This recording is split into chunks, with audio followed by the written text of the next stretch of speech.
on s'est trop battu pour avoir le droit de porter des pantalons, le droit de travailler, le droit d'ouvrir un compte sans l'autorisation de notre mari, le droit de vote, sans se dire qu'aujourd'hui c'est un peu choquant de voir cette régression, voilà. Et donc j'ai envie plutôt de parler à ces femmes en leur disant libérez-vous si vous le souhaitez. Alors certains vont me dire oui, c'est leur liberté d'être entièrement voilées, entièrement vêtues.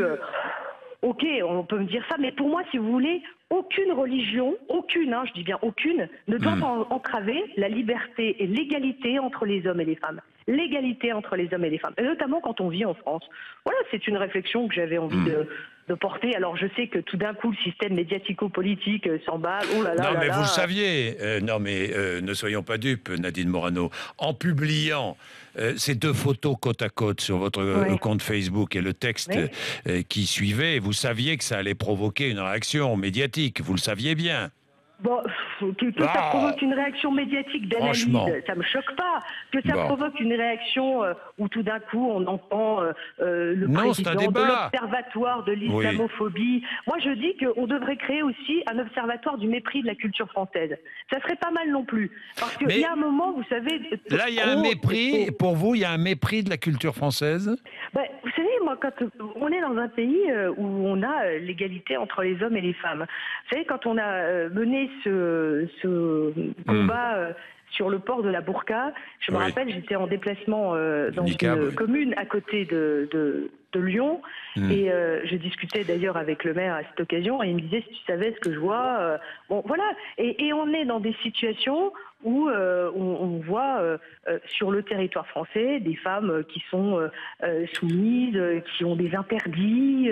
Et bon, oui, c'est pas la culture française. En tous les cas, c'est pas notre. C'est pas ce pourquoi on s'est battu et pour lesquels on essaye encore d'avancer. Vous dites cette femme, peut-être devrait-elle aller vivre ailleurs. Vous n'avez pas écrit ça. Vous n'avez pas écrit ça, mais vous avez donné. Je demande aux musulmans qui ont choisi de. Je demande aux musulmans qui ont choisi de vivre en France de s'y intégrer. Donc elle n'est pas intégrée, cette femme. Non, mais quand on est de confession musulmane, comme vous et moi, on en connaît beaucoup, on discute avec eux, qui pratiquent leur religion totalement normalement, sans signe ostentatoire, et vous en avez qui le pratiquent de manière très radicale, parce que les islamistes radicaux existent aussi dans notre pays, on les combat. Et je ne vois pas pourquoi je ne le dirais pas. Donc je le dis, et d'ailleurs... vous savez, quand je vois que le gouvernement, avec M. Valls, lorsqu'il était ministre de l'Intérieur, a abaissé les critères de naturalisation. Aujourd'hui, il n'y a plus du tout les mêmes critères de naturalisation, et il naturalise à tour de bras pour atteindre à peu près 100 000 personnes naturalisées chaque année dans notre pays. Avec des personnes dont on voit bien qu'ils n'ont pas la culture française ou l'envie d'assimilation dans la culture française, alors que l'assimilation est pour moi un point extrêmement important. Pour qu'il y ait une bonne cohésion de la République, il faut une assimilation. Quand on vient dans un pays... Vous pensez que cette femme pourrait ne pas être une bonne Française?